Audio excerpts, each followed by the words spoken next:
On today's show, is Ivica Zubac the center for the Clippers going forward? Has he proven enough to confirm that he's the guy the Clippers need to be a starting center with this team?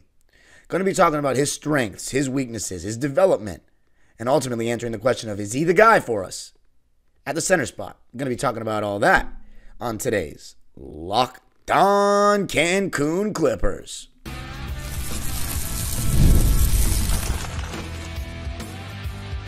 You are Locked On Clippers, your daily Los Angeles Clippers podcast, part of the Locked On Podcast Network, your team every day. Yes, sir, you are locking in with the Clips. Thank you for making Locked On Clippers the first listen of your day, your team every day. I'm your host, Darian Vaziri, born and raised in LA, and just finished my 19th season as a Clipper fan. You can also follow me on Twitter and Instagram at Dime Dropper Pod and subscribe to my own YouTube channel, Dime Dropper, where I'm posting videos after every single NBA Finals game to talk about it. And Locked On Clippers is free and available wherever you get your podcasts, including YouTube. Let me know in the comments section what you think of Ivica Zubac now after being a Clipper for 6 seasons. 5.5 if you're counting specifically, but let me know what you think. Is he the guy to lead us forward at that spot? And this episode, before we get into it, is brought to you by Prize Picks. Just download the app today and use code LOCKEDONNBA for a first deposit match up to $100. So many big-time sporting events going on right now, so go ahead and place your entries on Prize Picks. All right, so this episode is going to be all about Big Zoo. I did a Kawhi episodes, I've done Paul episodes, Russ, Harden, Terrence recently. Now it's time to talk about Zoo. Let's begin with his journey as a Clipper, right? Gets traded to us in an absolute steal. We give up Mike Muscala and get him from the Lakers. Thank you, Magic. I always say Magic Johnson, the greatest passer of all time, had 1 assist left for the Clippers. Gotta love it. We get Zubac. He immediately replaces Marcin Gortat, and the immediate differences were stark and noticeable. He was much quicker on his feet. So he really offered some rim protection. At that point, Marcin Gortat was never really a rim protector like that. But at that stage of his career, he was looking like Mason Plumlee. Like just contesting shots, but no block shots, no resistance. Whereas when Zoo came in, he was offering resistance. He was an even bigger body, it looked like, pinning shots against the glass, and just more agile, can go up and dunk, stuff like that. So he came in and he immediately helped our team. First full season, now he's playing with stars. Because the thing is, in 2019, as good as Zoo was, Montrezl Harrell, he was a better player that season, right? So he got a lot of minutes in that 6-man role. But when Zoo had his first full season as a Clipper in 2019-20, you're getting now Kawhi Leonard and Paul George. So now you have a guy or 2 guys that are going to give you bunnies around the basket because of the gravity that they're because of the attention that they're drawing. So now things are going to get easier for you. And the thing I love about Zoo, and I loved from day one, is that I noticed he was an actual skilled big with some post game. Post game is maybe the biggest lost art of anything in today's NBA. And a lot of the European and foreign big men have it, and the Americans don't. And the reason why that is because the American bigs are now being trained to play like guards. At every level, it's just become face up, face up, face up because of, 1, I guess, the rules of the NBA. 2, kids want to play that way.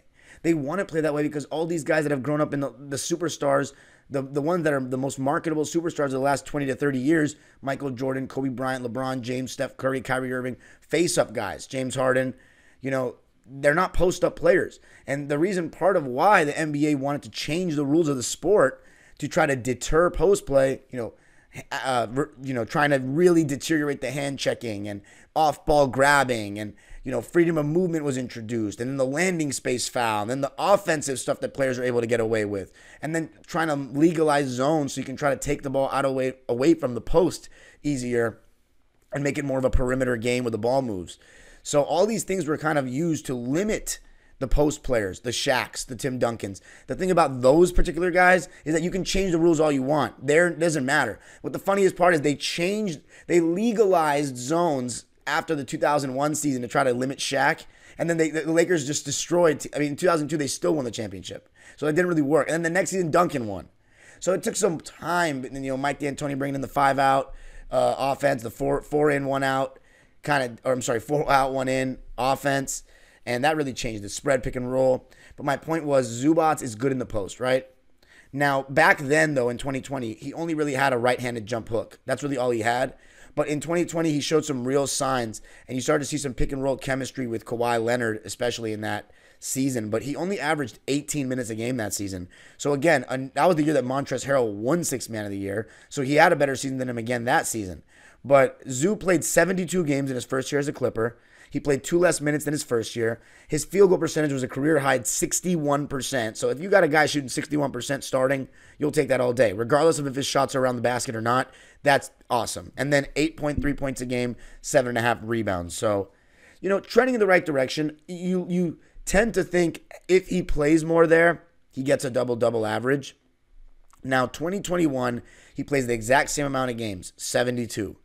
The thing about that season that was weird was he started the season on the bench. Oh, by the way, and he still continued his rim protection and stuff. And in 2020, let's talk about it. I mean, he had a great series against Dallas, and then against the Nuggets, he was the player that should have played more. But because Montrezl Harrell was our Sixth Man of the Year, we leaned into that, and he got torched by Jokic. And that was obviously one of the biggest reasons Glenn Rivers got fired, was because he did not play Ivica Zubac against Jokic, even though the data showed that he did a much better job against him. So in the 2021 season, we got Serge Ibaka, and he started a lot, and it took a while before Zubac was starting again. He actually didn't start the majority of the games he played. He played in 72 games, and he started 33 of them. Now, at the time, he had a career-high 22 minutes per game. He shot a career-high 65% from the field and 79% from three, then averaged 9 points a game and 7 boards to go along with a block a game. So I would say he was improving there. I think 2021 was a good season for him, but I do think that coming off the bench in the beginning kind of messed with his confidence, kind of messed with his rhythm and development. And, I mean, again, his rim protection is fantastic. You don't have to see him guard one-on-one too much because, again, not many post players, not that many centers are going to initiate offense. But in 2021, I thought he was very solid. However, in the playoffs, you started to see that because he's such a, he's a drop coverage big. He's not a guy that's going to come out to the perimeter much. He's not a switchable big. He's a drop coverage big, a rim protector. And in that Dallas series, you know how it is with Luka sometimes. Sometimes that drop coverage, like you saw against Gobert, doesn't even matter. He's still getting his shots off. Same thing happened in the Phoenix series, against, to a degree, Donovan Mitchell as well. One thing about Zoo I started noticing in 2021, he really struggles with lob threats and athletic centers because as good as he is at protecting the rim, he can't guard 2 guys at once the way Rudy Gobert or Anthony Davis, those guys can, right? So expecting him to make up for weak point of attack defense and deflect lobs, that's too much to ask because Zoo's not the most athletic in the world, right? But his strength is that he's a good rim protector. That postseason, he didn't really have a great series because we were playing against 3 guys that were drop coverage killers. Now, in 2022, he played a career-high 76 games, and he started every single one, played a career-high 24 minutes a game, shot 63%, 73 from the foul line, and for the first time in his career, averaged double-figure points, 10 points, 8.5 boards, and a block a game. So, for me, our defense looked pretty decent, obviously, because of him, largely. But that was a good step in the right direction. You didn't have Montrezl Harrell anymore. You didn't have Serge Ibaka. So you really had the keys. Zoo really had the keys, to play basically half the games or half the minutes of a game and nearly a double-double. And I kept saying, this is when I started pushing my narrative of if Zoo gets 30 minutes a game, he's averaging a double-double with ease. And I thought he made some significant strides that season, just continuing to expand his post game, but we don't really give him a chance to show that much. But just getting more comfortable, finishing around the basket, using that little push shot floater, and then defending and rebounding. So that was his career high in rebounds at the time with 8.5.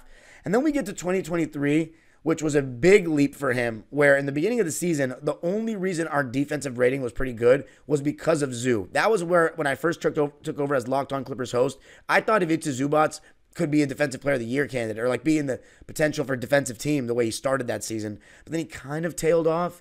He obviously had that game against Indiana where he just went insane. He played, again, 76 games, the exact same amount as 2022, 63% from the field shooting the ball, 70 from the foul line, 11 points and 10 rebounds a game, but technically he didn't average a double-double because it was 9.9 rebounds. So again, 28.5 minutes. If you give him a minute and a half more, I think he's averaging that double-double. So that was the best season of his career, averaged 1.3 blocks a game, which was the most. And to me, the biggest flaw of that season was our starters, our 2-1-3 could not stay healthy. You saw when Russell Westbrook came, he was starting to get Zubac the ball more. The thing is, at times when Russ is driving and Zoo's around the rim, it's very crammed. So that pass that he's fizzing to him in a small window can be fast. And that's when I started noticing that Zoo's hands just aren't the best. He'll fumble the ball a lot. So stuff like that happens. But I thought that Russ did a good job of trying to get Zoo the ball and trying to empower him a little bit more than, our previous point guards, because he really has more of a point guard instinct. But 2023 Zoo was pretty good. I just think in the playoffs, again, we're playing against drop coverage killers in Booker and KD. So you're starting to hear, before I even get to the next segment where you can hear about the weaknesses, I'm starting to mention them. And then this season, probably the best season of his career. He didn't average the most minutes because we did have a backup center the whole season, whereas last season he legitimately had to anchor the whole defense because we didn't have a backup center.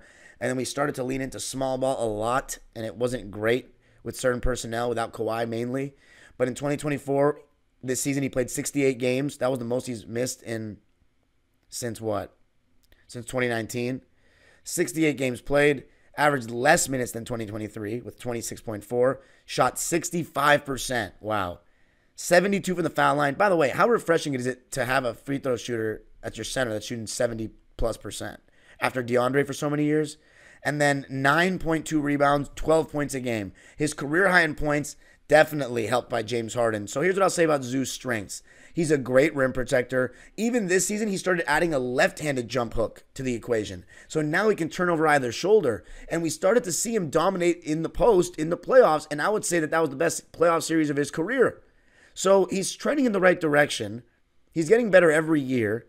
His strengths are, though, post-game, touch around the basket, rebounding, rim protection. Those are Zoo's strengths. But coming up, what are his weaknesses? How does he potentially hurt the team? Going to be talking about that coming up. I got to tell you a little something about Prize Picks. Prize Picks is America's #1 fantasy sports app with more than 5 million members. It's the most fun and exciting way to get in on the action while you watch your favorite sports and players. All you got to do is pick more or less on 2 or more players' stats for a shot to win up to 100 times your cash. With Prize Picks, you could turn $10 into $1,000 in a single game watching your favorite sports this summer. You can make a Prize Picks lineup in as little as 60 seconds. You just need to pick more or less on 2 to 6 players' stat projections, and you're locked in. So, with the WNBA right now going on, people are, using Caitlin Clark to do overs and unders. It's always fun placing entries on her. And then Jaylen Brown with the NBA Finals going on. You can even look at the NHL. Anything you need, it's there on Prize Picks. All you got to do is download the app today and use code LOCKEDONNBA for a first deposit match up to $100. That's download the app today and use code LOCKEDONNBA for a first deposit match up to $100. Prize Picks. Pick more, pick less. It's that easy. All right. So let's talk about the weaknesses of Ivica Zubac. Well, one of them is he's not the quickest on his feet. So he's not the type of big that's going to switch 1 through 5. Now, granted, I am going to pull up right now because everybody always makes this point. Zubac can't switch, all this, right? First of all, a lot of teams don't blitz or hedge and recover the same anymore because you're conceding open threes and ball movement, and if that's the case. So a lot of bigs play either drop coverage and then some will try to switch, right? I am going to read the starting center that can switch 1 through 5 in the NBA right now. The starting centers that can do this, okay? The Celtics arguably have 2 of them, Porzingis and Horford. Claxton, okay, let's put Claxton in there. Hartenstein and Mitchell Robinson, no, they are not. Joel Embiid, at times, but they don't switch. They play drop coverage with Embiid, so no, I'm not counting that. So far I got 3. Who's Toronto's starting center? Jakob Poeltl, yeah, no. Vucevic, no. Jared Allen plays drop. Detroit, yeah, like Jalen Duren, like no. Miles Turner was playing drop. He wasn't switching. Brook Lopez is literally a drop coverage merchant. And then you have the Atlanta Hawks, Clint Capella, drop coverage. Charlotte, Mark, does he smart? They're irrelevant. Bam Adebayo, he's like the most classic example that can do it. Wendell Carter, they were not switching him onto Donovan Mitchell, so like, no, not counting that. Then the Wizards, I mean, it was Gafford. He doesn't switch. I mean, actually, you know what? At times he can. He's better on his feet than Zoo is, but they're not really switching like that with him. So, not frequently. So I'm going to say right now there's only 4. Now we go to the West. Jokic, Gobert, nope, drop coverage. OKC with Chet. They were playing drop coverage. I can't give him that, even though he's more agile on his feet than Zoo yet, because he doesn't do it. Portland with Ayton, drop coverage. Utah with Kessler, drop coverage. Warriors, they don't even have a center. Then there's the Lakers, Anthony Davis, yes, that's 5. Phoenix, Nurkic, no. Sabonis, no. Gafford, and we'll get Lively in there. 6. Houston, Şengün, no. Memphis has Steven Adams, no. New Orleans, Pelicans, Valanciunas, no. And then Wemby, yes. So about 7 centers in the entire NBA are like that kind of mold, that are really asked to switch. So when people say Zubac can't do this and that, like you're just kind of doing that thing where you pick on the players that you watch all the time because you watch them all the time and not realizing that other teams have the same kind of things going on. So yeah, one of his weaknesses is foot speed, right? If he's switched onto the perimeter, he's not great. But he's gotten better every year, to be honest. He's really like not as much of food as people think. The only person that's like exposed him completely is Luka, and a lot of it's just that step back 3 with a hand in his face. That's like, what the hell are you supposed to do? So that's one of his weaknesses. Another weakness, his hands. You started to see that James Harden made Zubac's life easier with those smooth pocket passes that landed right into his hands. Obviously, the pick and roll gravity of Harden got him a lot of lobs and easy buckets. Russell Westbrook, teams are going under the screen on him. So when he's driving the gaps or he's attacking the defense, sometimes he hasn't created those 2-on-1 situations that James Harden has done. So he fizzes the pass into Zoo, and then you saw that his hands aren't the best. Another thing about Zoo is his bad games are just, they look like a completely different player. Like, it's all mental with Zoo. I think that's the thing, is he still has very wavering confidence, still building that. And even though he's, 27 years old? Let's see. Yeah, 27 years old. So he's approaching his prime, right? I would say next season, let's say he's starting his prime. He needs to be a little bit more confident in who he is as a player. There are his bad games, like he'll fumble the ball, he won't go up strong, he'll complain for fouls, even though he's never gotten a good whistle. He's in fact gotten the worst whistle of any Clipper for many years, him and Paul George. But he's got to stay a little bit focused. He's got to stay in it a little bit more. Be a little more aggressive. Be a little bit more physical. I like when Zubac tries to dunk, because that shows me he's like not taking any prisoners. But one of his weaknesses is that he has very wavering confidence, and then his bad games are really bad, where he doesn't even look engaged. Like, it's very weird. I mean, it's not very weird. I think it's just a player that, as I said, it's confidence. But his lows can be pretty low. Then his highs are very high. So it can be somewhat volatile, but I'd say overall he's fairly consistent. And then what's another weakness? Okay, he can't shoot, but like he's a center. I don't really care. Like people do talk about how much a 5-out offense would help us, but the thing is, how many guys that can stretch the floor and be a stretch 5 are also giving you that defensive resistance as Zoo? I just don't know how many of those exist. And my issue is, if you complain that there can't be anyone in the paint for an offense, that tells me your offense is not as good as you think. Because if you need 5-out spacing with no help defense to score, that means that your bag is not that deep and that your offense is not that great. In fact, I prefer, when I play basketball, and I know that some players in the NBA feel the same way, when you drive, you like having one guy around the basket. Because if everybody's around the perimeter and you drive and you're all the way in the paint, you got to make a pretty deep kick-out pass. Whereas when you're downhill and if you blow by a defender, you have a line drive to the rim, someone helps, then you just drop it off. So I think having somebody in the dunker is important. I prefer 4 out, 1 in than 5 out. I mean, 5 out is good circumstantially, but I don't think it's a requirement to win. I don't think it's a requirement. So in terms of Zoo, here's the one thing people can say. Should the Clippers have a better center in terms of vertical spacing and athleticism, because the team lacks it, right? Zubac doesn't really help our problem that we're a slow, unathletic team. Even though he's one of the younger players, he's like, your typical like big European center. He's not super mobile. He's not like a guy that's going to face up. He's more traditional. I do, however, think we don't use him enough. But in terms of that argument of should we get a more, a center that can vertically space more, somebody that's more athletic, can catch lobs, That's something we're going to talk about coming up. Is Zubac the guy?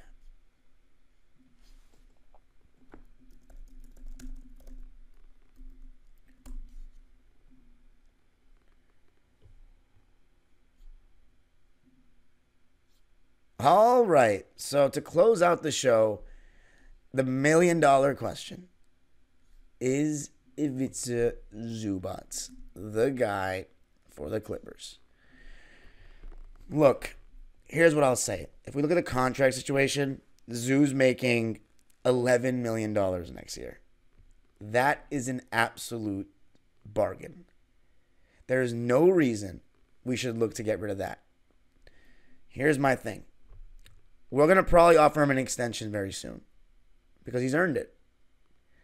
The question is, that would mean that the Clippers are going all in with Zoo. Do I think the Clippers need a more athletic center? I do not.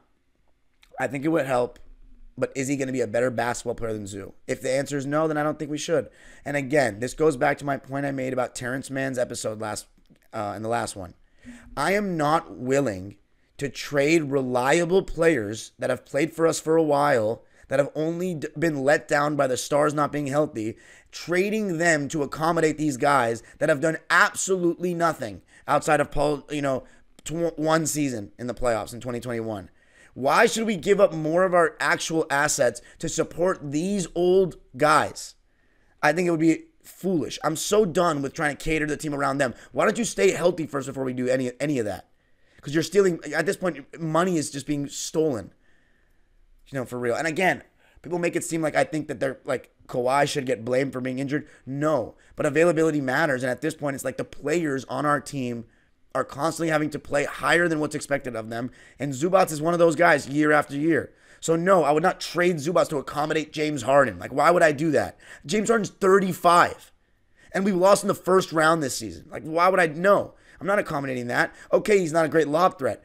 He still has better post game than a lot of the league. If Ty Lue actually looked at him to get the ball more, maybe we'd have easier baskets around the rim.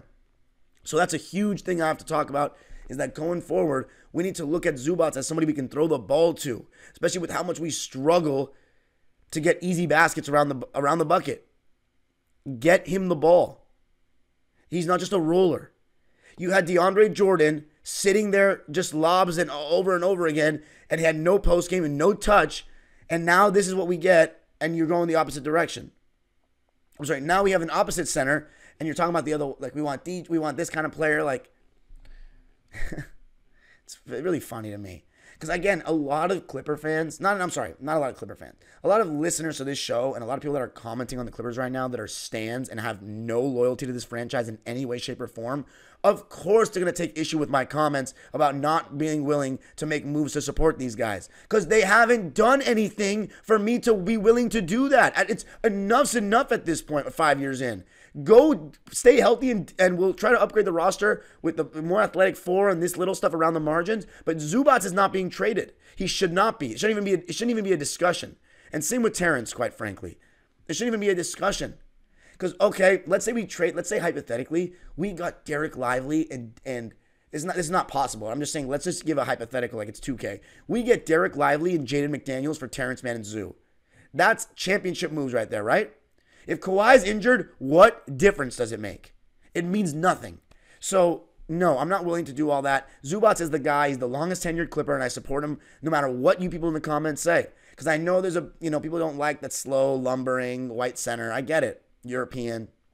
But a lot of people that criticize Zoo have no clue what they're watching. They talk about that he gets torched by lob threats. Yeah, because he has to guard two players at once because our point of attack defense is not good enough. That's why. When James Harden is guarding at the point of attack, he doesn't do anything to offer any resistance. Zubac has to play two at once every time Harden's put in the action. So for people to say that, it's like, yeah, he struggles against lob threats to a degree, but he's one of the best drop bigs in the NBA. If you look at any of the advanced metrics, what he does to deter shots at the rim is not matched by many players in the league. So I'm not going to listen to your complaints when I don't know if you can even analyze a basketball game with tape in front of you. I'm sorry, I don't listen to those complaints. Zubac has his flaws. He does, but he's got a lot more pros than cons. And I'm standing by him no matter what. He's the longest tenured Clipper. He does a great job interacting with the fans. He's always available. He's got a good personality about him. I really like Zoo. I actually enjoy watching him more than DeAndre, even though DJ was super fun, and he's probably the best center in franchise history is Bob McAdoo, but in terms of the LA era, it's probably DeAndre Jordan. Sorry, Chris Kaman. But here's the thing, though. Chris Kaman was a lot more skilled. But Chris Kaman was more skilled than both of these dudes. But Zubac is, to me, is the best of both worlds. He is the defense that Kaman I just don't think had. And then he's got this touch around the basket that DeAndre Jordan never possessed.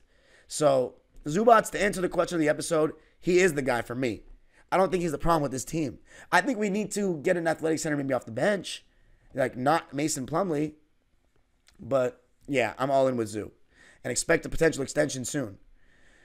Let me know what you think in the comments, though. You can follow me on Twitter and Instagram at DimeDropperPod and subscribe to my own YouTube channel, Dime Dropper, for even more LA Clipper and LA sports and NBA content. And, of course, let me know if you think Zubac is the guy as well. The age-old proverb continues, go Clippers.